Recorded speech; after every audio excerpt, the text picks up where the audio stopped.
Voy a presentaros primero a los ponentes. A mi derecha tenéis a Nagore de los Ríos, ella es directora de comunicación y especialista en comunicación política e institucional. Ahora profundizamos. Carolina Moisés, que es diputada nacional argentina, aquí a mi izquierda, y César Ramos, diputado por Cáceres y autor de Democracia Hacker. Yo quería plantearos inicialmente, a raíz de los puestos que habéis desempeñado también, una pregunta inicial. Nagore, tú has desarrollado, ¿no?, esa primera plataforma de gobierno abierto en Euskadi. No sé si nos puedes explicar inicialmente cómo ha sido esa experiencia y si realmente ha llegado a la ciudadanía y si ha servido para transformar un poco la conexión de la democracia con los ciudadanos. Qué lejos me queda. Bueno, fue hace muchos años y en aquel momento sí que supuso un gran cambio, un gran hito. Era la primera vez que se les daba voz real de forma tecnológica, por lo tanto, bueno, pues atravesábamos otra brecha, ¿no? No era la brecha digital, sino la brecha analógica, la gente que no podía participar porque analógicamente no tenía tiempo. Y me refiero a, pues, al final, bueno, estábamos acostumbrados a que la participación la liderasen los presidentes de las asociaciones de vecinos, de comunidades, etcétera, etcétera, ¿no? Entonces, no llegaba a todo el mundo. Entonces, se democratizó un poco eso y se democratizó la apertura del gobierno, porque obligamos a los políticos a levantar alfombras desde dentro y a explicar realmente cómo se gestionaba y por qué se gestionaba. Algo que necesitamos siempre porque, bueno, gobernamos de forma diferente a otros partidos y hay mucha gestión cotidiana que la gente pues normalmente no diferencia, ¿no? O no nos diferencia en una gestión ordinaria. Por lo tanto, es importante explicar y poner ahí en valor los valores del partido, ¿no? Tuvo su momento, pero yo creo que se ha quedado muy atrás. ¿Por qué se ha quedado muy atrás y hoy no tiene sentido? Porque no se ha transformado digitalmente.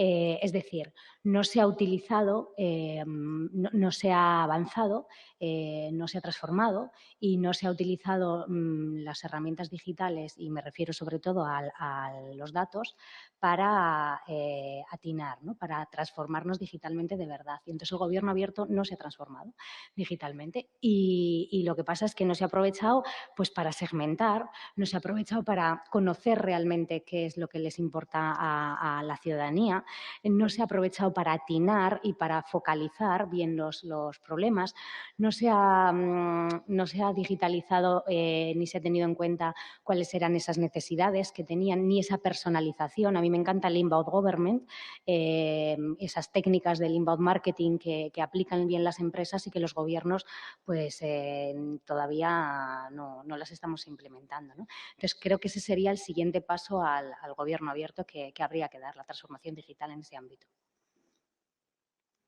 Ahora te pregunto, Nagore, cómo podríamos a lo mejor solucionar o en qué camino debería dirigirse la tecnología para ayudar al ciudadano.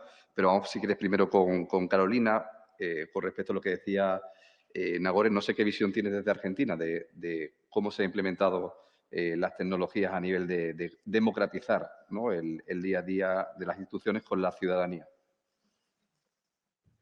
Bueno, buenas tardes a todos. La verdad que quería empezar agradeciendo, César, muchas gracias a Sebastián Lorenzo y Sociedades Digitales por hacer posible este evento y a todos los que están participando presencial y virtualmente.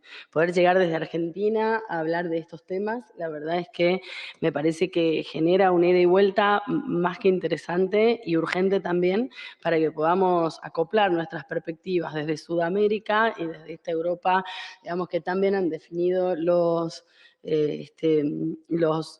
que hablaron previamente en los paneles anteriores.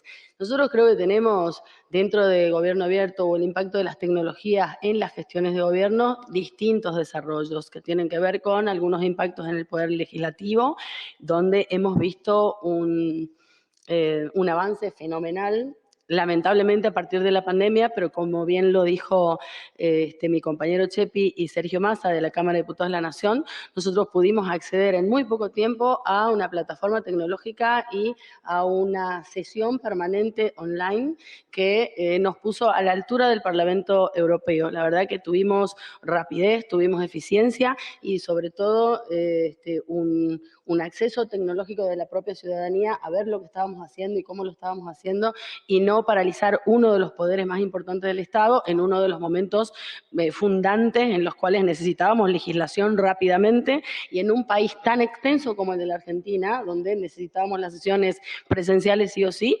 adaptarnos tan rápidamente fue vital para poder lograr leyes que se necesitaban para que la sociedad pueda, de hecho, vacunarse, por ejemplo, o cómo debía funcionar el sistema médico, o cómo se debían adaptar la legislación al sistema educativo, ¿no? Para que puedan ser las clases virtuales, por ejemplo, aceptadas.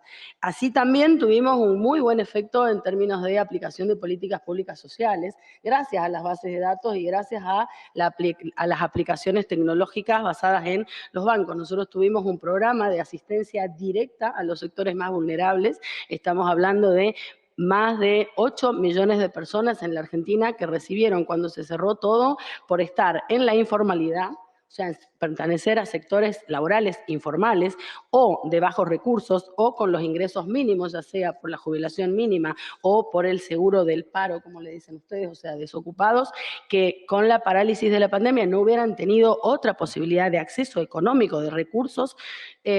Aplicamos un programa que se llamó Ingreso de Emergencia, que fue automático a los celulares y a las cuentas bancarias de todo este universo de gente que ni siquiera estaba bancarizada. O sea, le tuvimos que enseñar a utilizar el celular. Los bancos, la verdad que también, digamos, el sistema privado bancario tuvo una aceleración en cuanto a los servicios, porque era muchísima gente a la cual el Estado quería garantizarle un ingreso para que pueda vivir durante el cierre de la pandemia, y cómo todo eso aplicado a políticas públicas fue un proceso exitoso. Ahora, también quiero tirar algunas cuestiones, ¿no? En términos de todo lo que se habló previamente, y es esto. ¿Nos gobernarán los algoritmos?, se preguntaba César.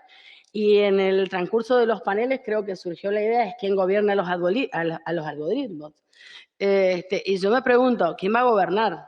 No solo a los algoritmos. ¿Por qué? Porque para gobernar en democracia, según nuestros sistemas, nos tienen que elegir. Y yo como representante política, electa por cierta parte de la sociedad, para que pueda decidir por ellos, quienes nos han delegado a nosotros, los legisladores, esa potencialidad de poder decidir por los demás, también me pregunto, con todo este impacto tecnológico, ¿cómo vamos a poder ser electos? ¿Cómo vamos a poder ser electos cuando el poder de los algoritmos impacta en el uso de las bases de datos? ¿Cómo esos algoritmos impactan en el celular de cada uno de los ciudadanos, indicándole qué es lo que les gusta? Multiplicando esa propia reafirmación de lo que les gusta, porque creo que todos los paneles han llegado a estas conclusiones. Yo desde la política digo, ¿cómo hago para que la gente me vuelva a elegir?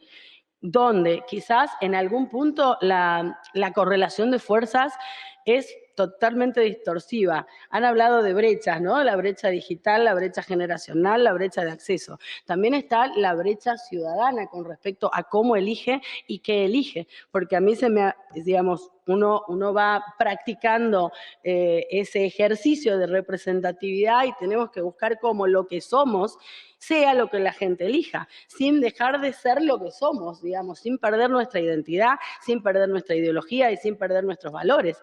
Pero en esto de estandarizar todo y de mecanizar todo, terminamos con efectos, y nos ha pasado en Sudamérica, tenemos un caso ahora en la Argentina, pero de hecho el caso de Brasil, que ha sido analizado por las ciencias políticas, de cómo impacta el uso de las bases de datos en la segmentación y en la microsegmentación para determinar mensajes y metamensajes que sean los que el producto político marketinero es el que reitera, no porque los crea, sino porque surgen del debate que se da en esas bases de datos que alguien maneja.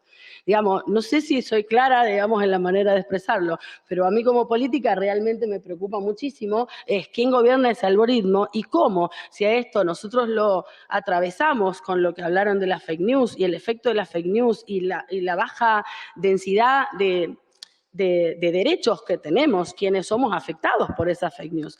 Porque creo que hemos tenido una visualización desde el punto de vista del ciudadano, desde el punto de vista del que recibe la información y la multiplica. Pero muchas veces como protagonistas o víctimas de esas fake news, como no tenés herramientas, digamos, para poder modificar en el corto plazo, y han puesto dos ejemplos claros, digamos, lo de Trump, y hay muchísimos más seguramente, cómo modificar la opinión pública en ese cortísimo plazo donde se está produciendo la decisión. Y donde en esta inmediatez permanente tenemos que te acribillan el celular con determinada información de determinado candidato, de determinada plataforma política en las últimas 48 horas antes de tomar la decisión, cuando todos los análisis sociológicos y de la ciencia política también indican que el elector casi en la gran mayoría decide su voto en las últimas 48 a 72 horas.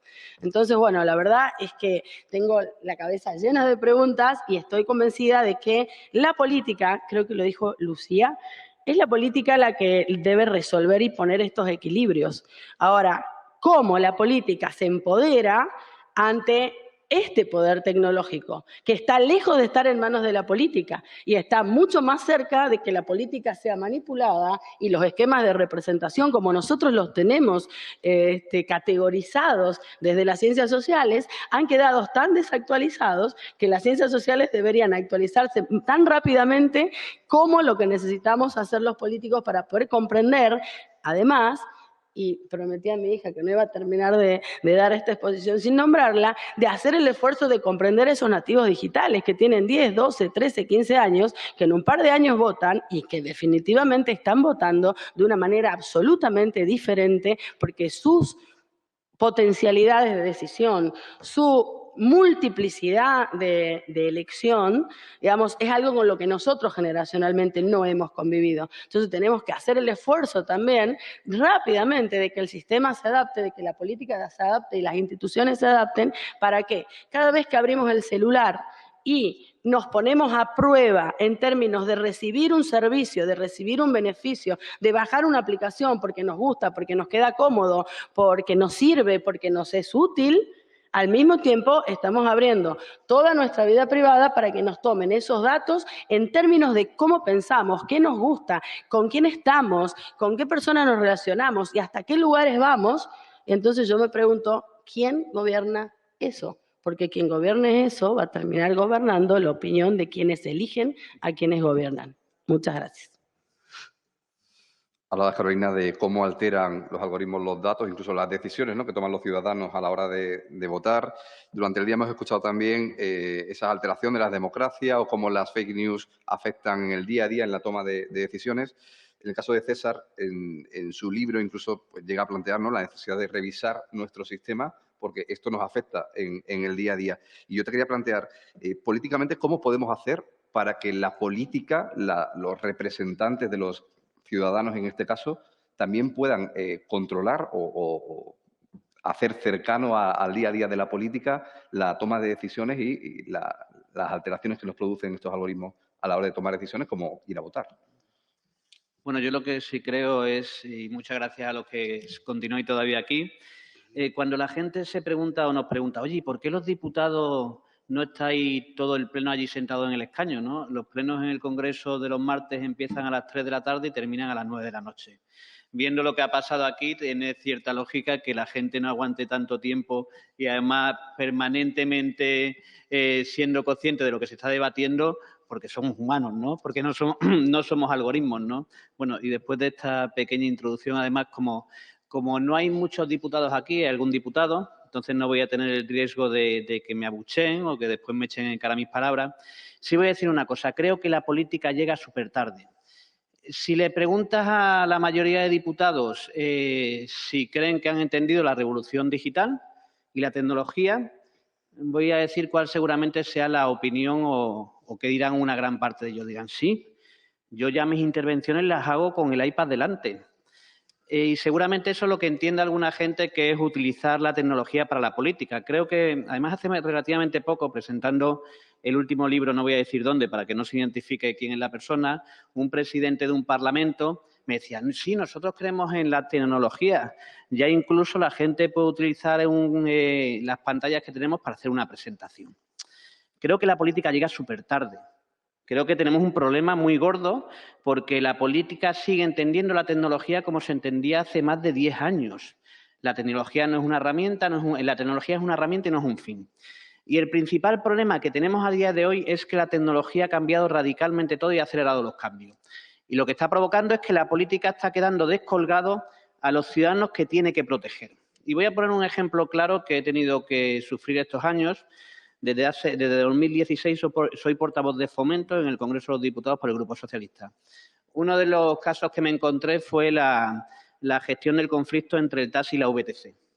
El conflicto entre el sector del TAS y la VTC es un conflicto provocado porque aparece una aplicación, una app, que hace que haya dos sectores que se mezclen. Y la política, como no entiende lo que está pasando, lo que hacemos es no regular. Cuando el conflicto ya estaba a un punto en el que era insostenible, la política regula 5, 6, 7, 8 años después, cuando ya el problema no se puede regular, cuando lo único que puedes hacer es poner puertas al campo cuando no las puedes poner, ¿no?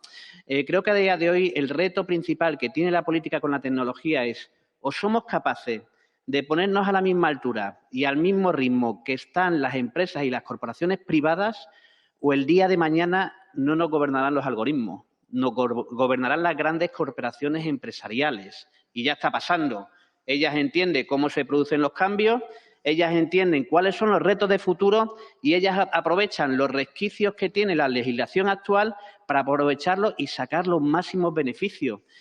¿Es comprensible que hayamos tardado tanto tiempo a nivel mundial de poner un impuesto mínimo a todas las empresas, estén donde estén, se dediquen a lo que se dediquen, del 15%, creo que ha sido, cuando llevan muchos años aprovechando el que trabajan en un país, pero tienen la presencia en otro y por eso no están pagando los impuestos que tienen que pagar?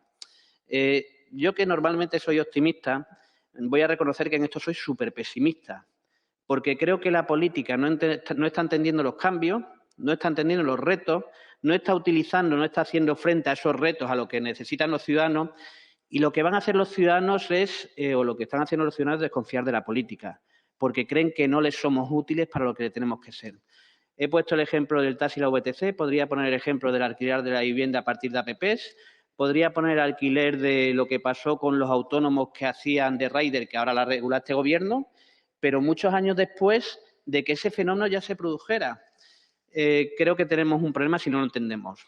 ¿Qué ocurre? Que los diputados somos representantes del pueblo y como representantes del pueblo nos parecemos mucho al pueblo y el pueblo hay determinadas cosas que le cuesta entender. Le cuesta entender la tecnología, les cuesta entender los avances y como nosotros no somos más que ciudadanos que venimos a representar a otros ciudadanos en un tiempo, lo que está pasando es que vamos al mismo ritmo.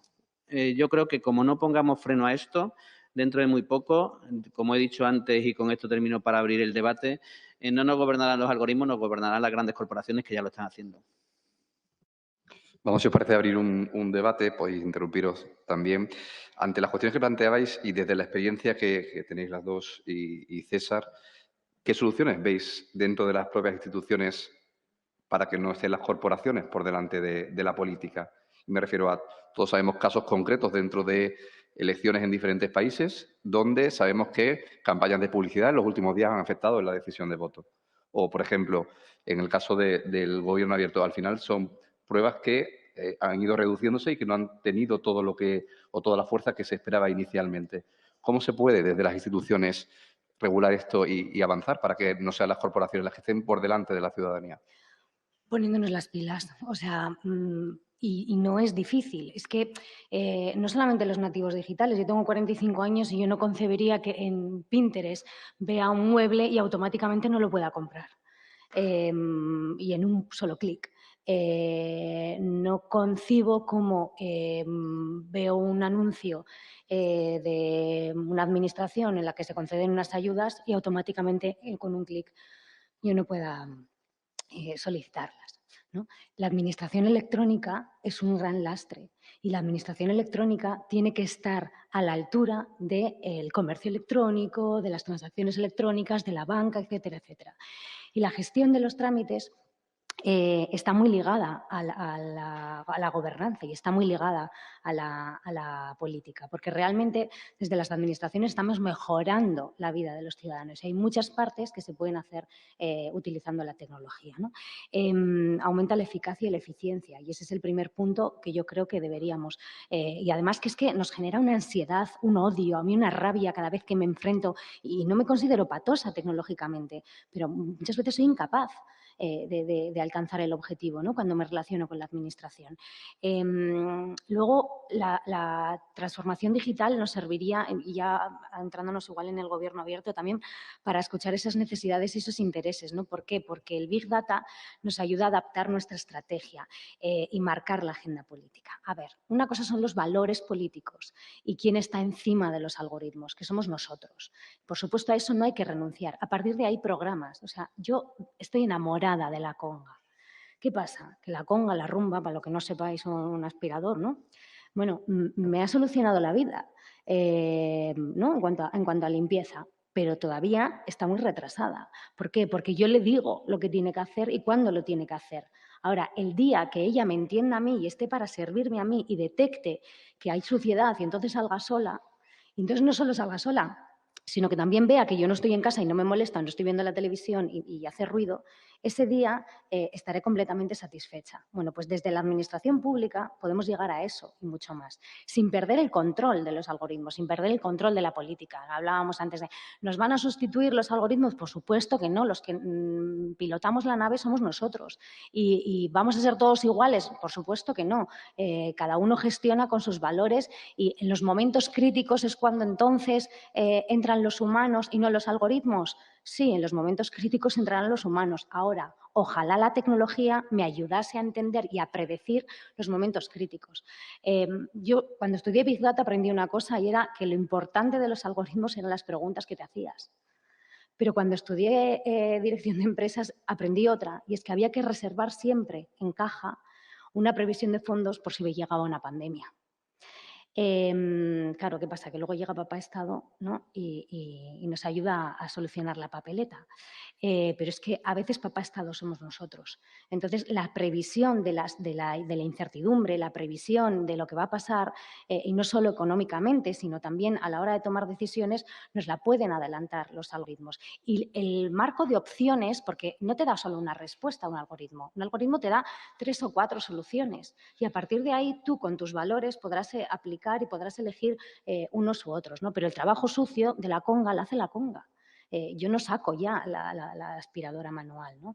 Entonces, ahí es, creo, donde tenemos que avanzar, ¿no? También ponernos las pilas en segmentar. O sea, es básico. Hablaba Carmen Artigas, que me parece maravillosa, por cierto, que siendo pobre jamás te van a ofrecer una serie de posibilidades, ¿no? Nunca vas a ver un coche de alta gama. Ya, hay que corregir eso. Pero la segmentación es muy importante en muchos casos porque te evita el ruido y te orienta hacia lo que tú necesitas luego, bueno, pues ya veo los Ferraris si tengo tiempo, pero yo ahora necesito un coche en este presupuesto que es el que me puedo permitir y lo quiero consumir rápido, ¿no? Pues en política pasa lo mismo. Te ayuda a disparar y atinar bien, es decir, a hablar con quien realmente te quiere escuchar o necesita una explicación tuya. Te ayuda a fomentar el engagement como cualquier otra marca, o sea, y generar empatía e ilusión, que al final con la comunicación política es lo que queremos transmitir, ¿no? El otro día salió un informe psicológico, un estudio que habían hecho en Bilbao y que la apatía y la tristeza era el mayor sentimiento que sentíamos los bilbaínos, ¿no? Bueno, pues creo que las administraciones públicas también, a través de los algoritmos, tenemos que entender a los ciudadanos y darles soluciones para animar el ánimo, ¿no? Facilita la prescripción también de unos a otros. Es más fácil que ellos compartan conocimiento y que luchen contra las fake news teniendo una base tecnológica y pudiendo compartir información rápidamente. Automatizar la gestión. y la producción, incluso en la comunicación, ¿no? O sea, podemos atender universalmente a todo el mundo, podemos llegar, pero además de una manera totalmente personalizada, o sea, simplemente usando MailChimp, la de posibilidades que te da para conocer a tus destinatarios y dirigirte a ellos, ¿no? O sea, si yo sé que en un hotel de una cadena pido un whisky de marca tal una vez y voy a otro hotel en otra parte del mundo y automáticamente me tienen eso, parece que soy alcohólica, pero bueno, me tienen la misma marca de whisky preparada, eso es que me han escuchado y han tomado nota. Bueno, pues la administración también podemos tomar nota, ¿no? de los gustos, las preferencias y sobre todo de las necesidades de los ciudadanos. Y lo más importante para mí, con esto finalizo, nos ayuda a analizar, a aprender, a corregir, a implementar, avanzar, pero sobre todo a prever, a prevenir, a anticiparnos ante lo que la ciudadanía va a necesitar. Carolina, César, no sé cómo podemos afrontar este reto. ¿Cómo podemos hacer que las instituciones vayan por delante de las corporaciones y no por las corporaciones por delante? Bueno, hay una cosa que ha dicho Nagore que además la comparto plenamente. Una de las cosas que las redes sociales facilitan muchísimo es tener la capacidad de empatía porque puedes saber lo que piensa y lo que siente la gente.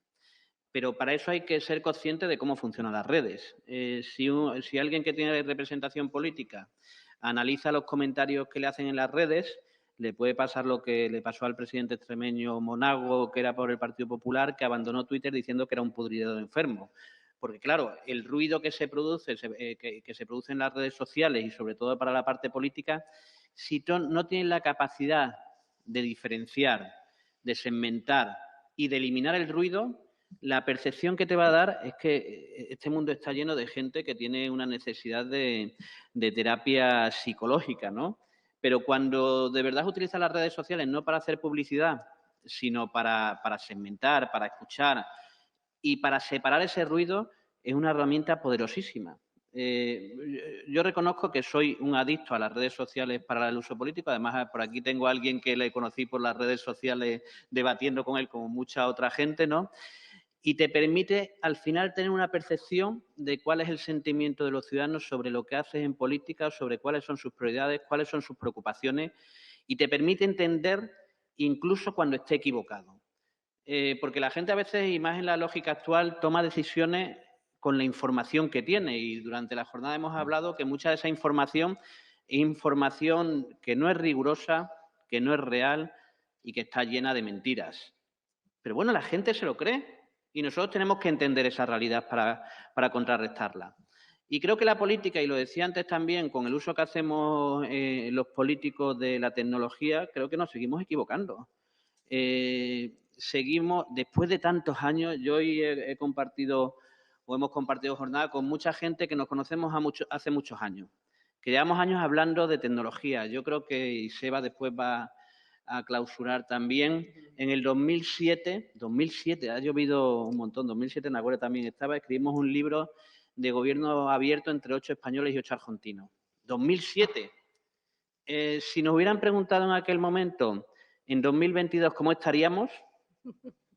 Nuestra respuesta seguramente hubiera sido que todas las administraciones lo hubieran implementado, que tendríamos la transparencia, la participación y la colaboración superada.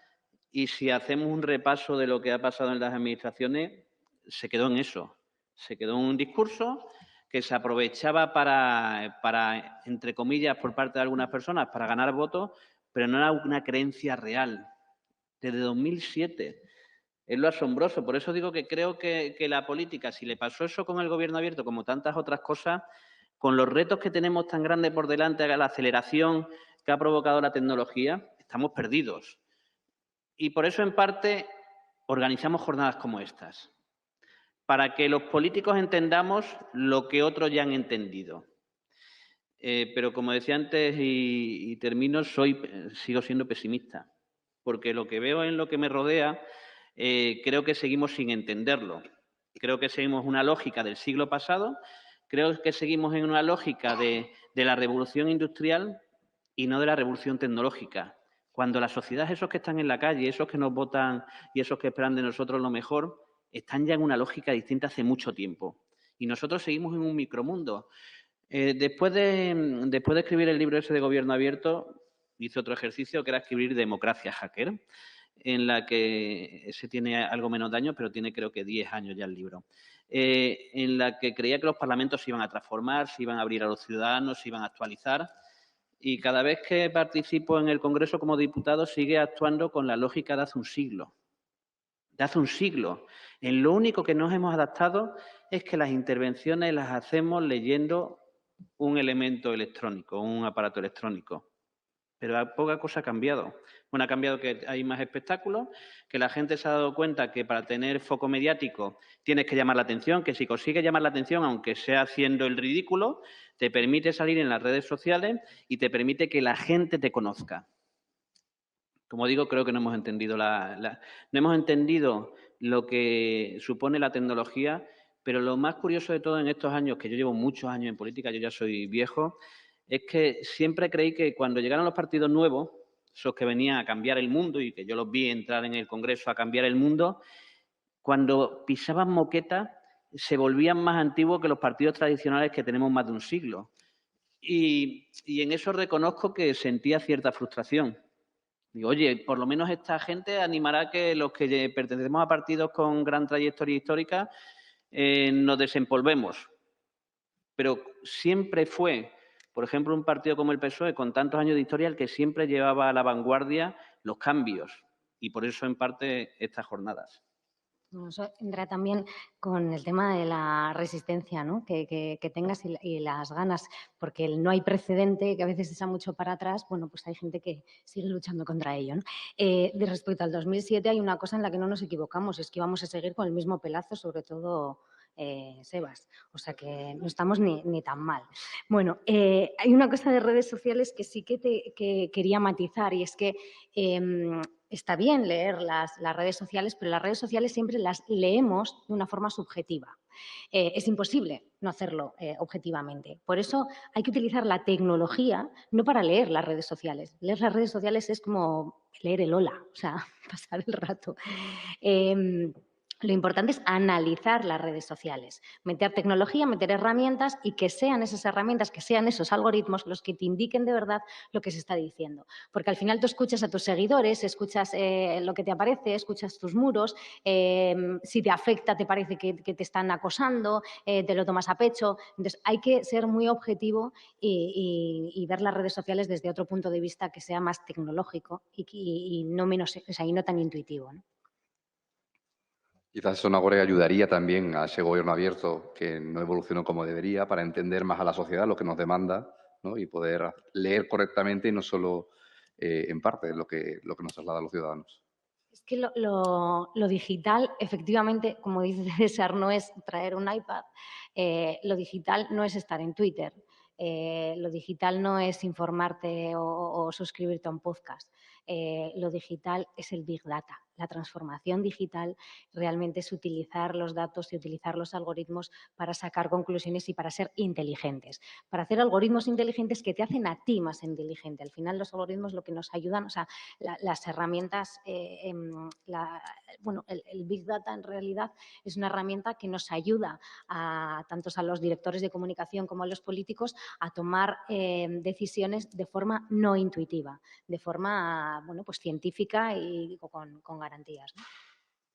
Yo coincido con todo lo que planteó Nagore en términos de calidad de gestión, de eficiencia, de eficacia por parte del Estado y también por parte de quienes somos representantes políticos. Pero digamos, en lo único que hay una gran distancia es en cómo aplicamos eso a mentalidades que, coincido con César, están en otra sintonía.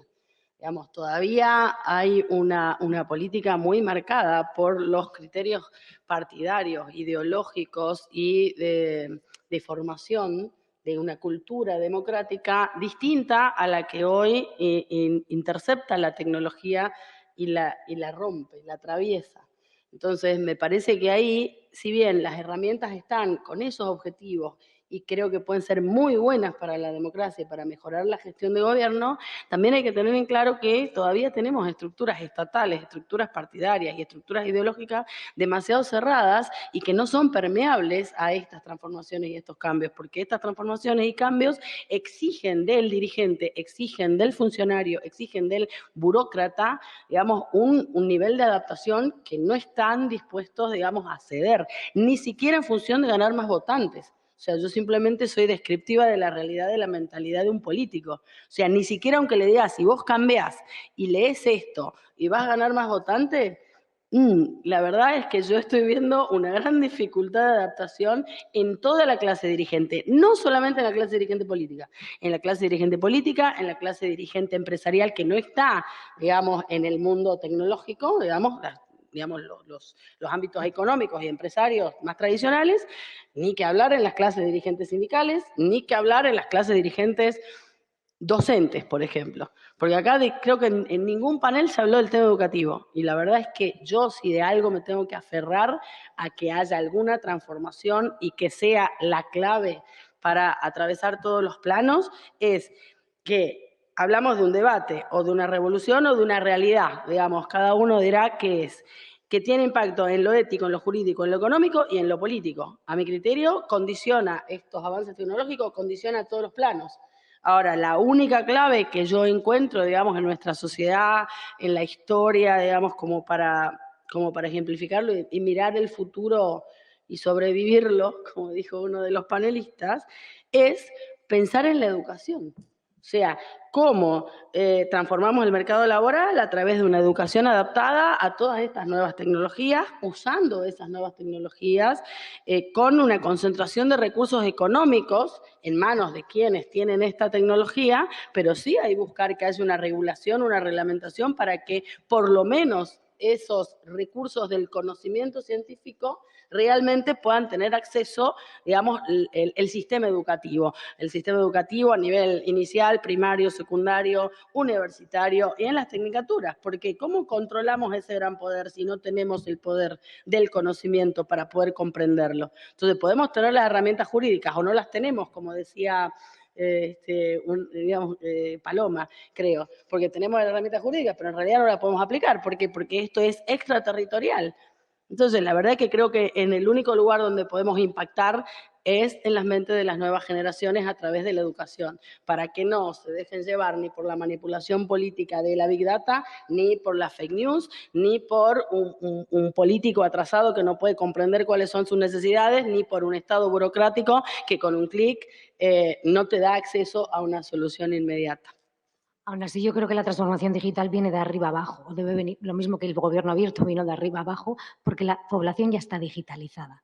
O sea, los que tienen la responsabilidad de implementarlo y de utilizarlo de verdad es cuanto más arriba hacia abajo. Yo estoy muy tranquila porque, habiendo escuchado hoy a Carmen Artigas, sé que la inteligencia artificial en este país está en muy buenas manos. Por lo tanto, bueno, pues la verdad es que me voy aquí bastante optimista.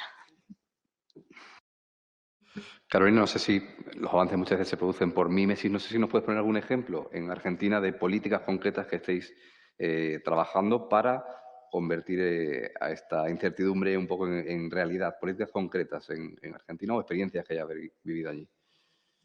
La verdad que nuestra agenda hoy incorpora esto, y creo que bueno, Luis Papagni un poco lo explicó y cómo lo aplicamos en la Cámara de Diputados a determinadas herramientas de algoritmos y del impacto tecnológico, pero la verdad nuestra agenda hoy está focalizada en otro tipo de problemáticas sociales, económicas, que la verdad que son urgentes.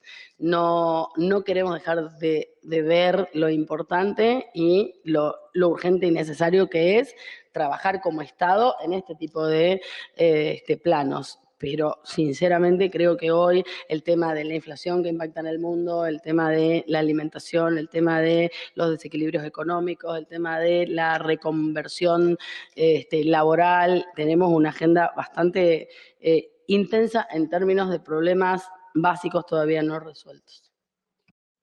Me va a permitir, César, preguntarle algo de lo que hablábamos. ¿Sustituirán también los algoritmos a los políticos? Y te voy a dar un dato que encontraba esta semana, Los hombres están más perjudicados que las mujeres en ese sentido, porque hay un informe de la Fundación Cotec que ponía que el 24% pueden perder su puesto de trabajo por los algoritmos frente al 10% de las mujeres. En el caso de la política llegaremos a ver a esas máquinas controlando, regulando lo que es mejor también para la ciudadanía. La pregunta es, ¿los algoritmos lo podrían hacer mejor que los políticos o que los políticos actuales?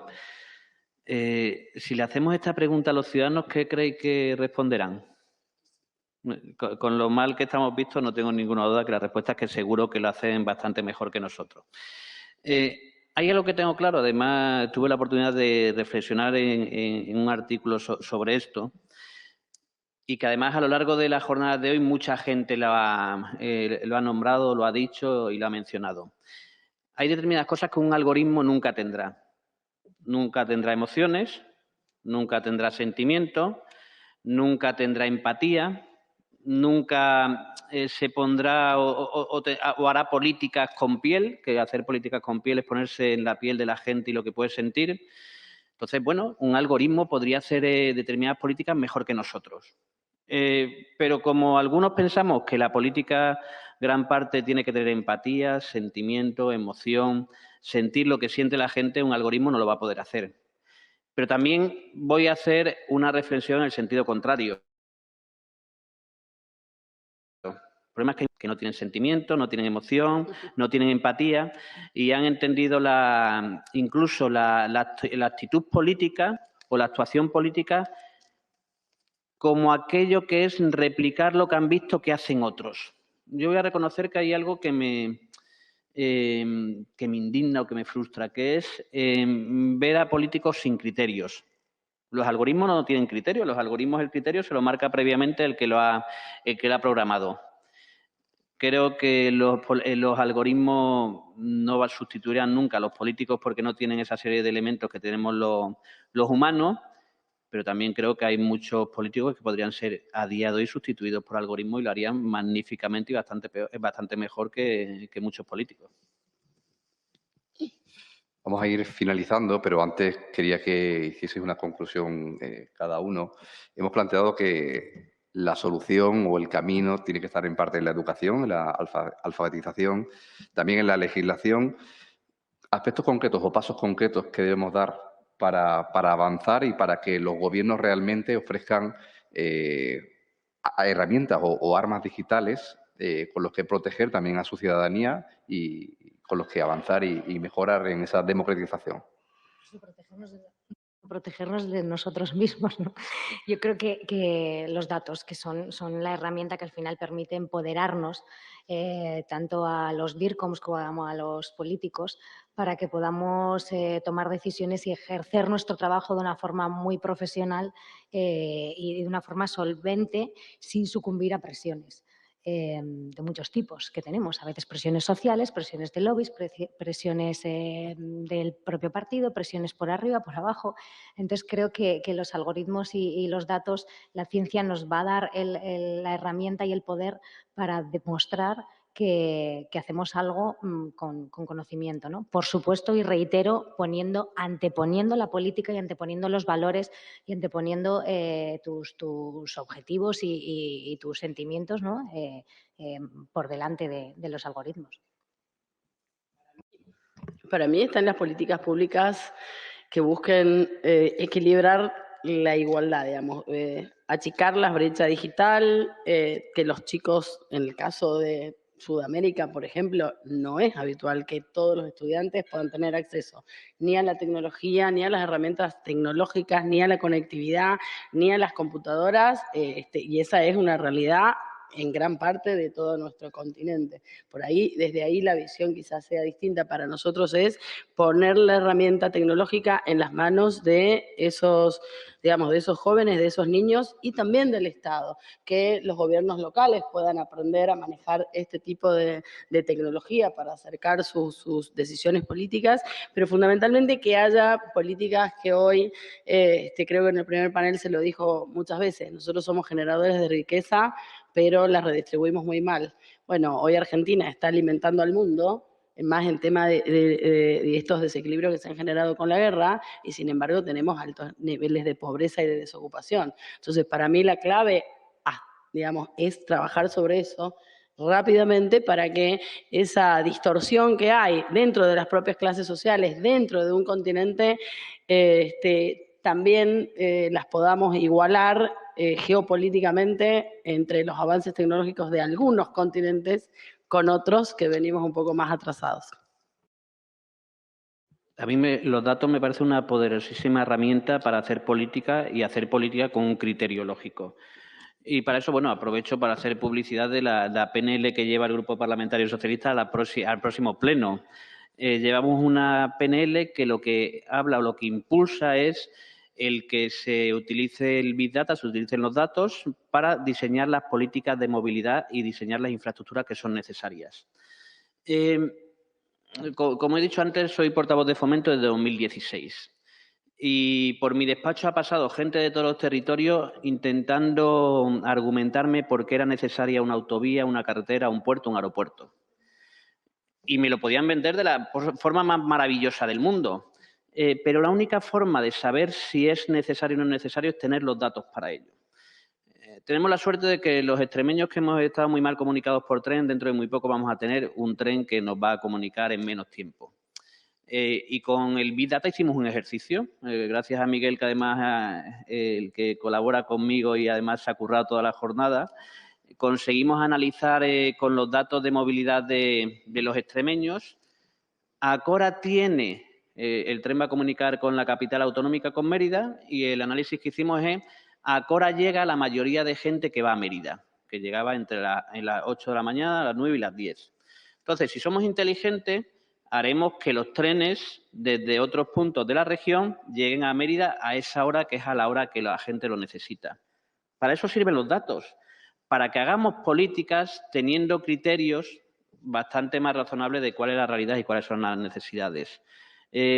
Por eso el dato no tiene que ser un fin, tiene que ser una herramienta igual que la tecnología.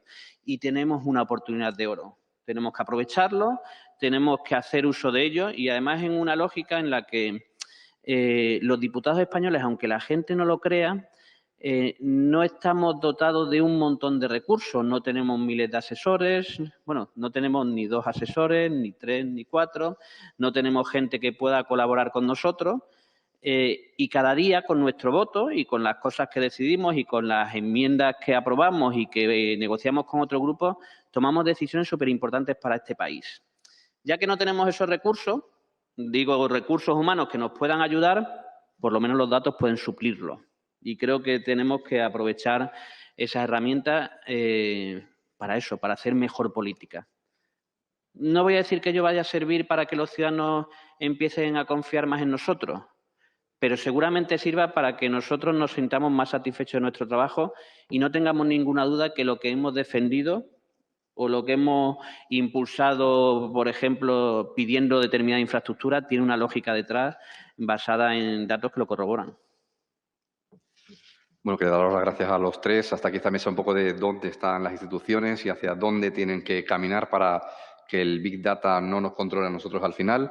Daros las gracias, Nagore, Carolina y César, por esta mesa y un fuerte aplauso. Gracias.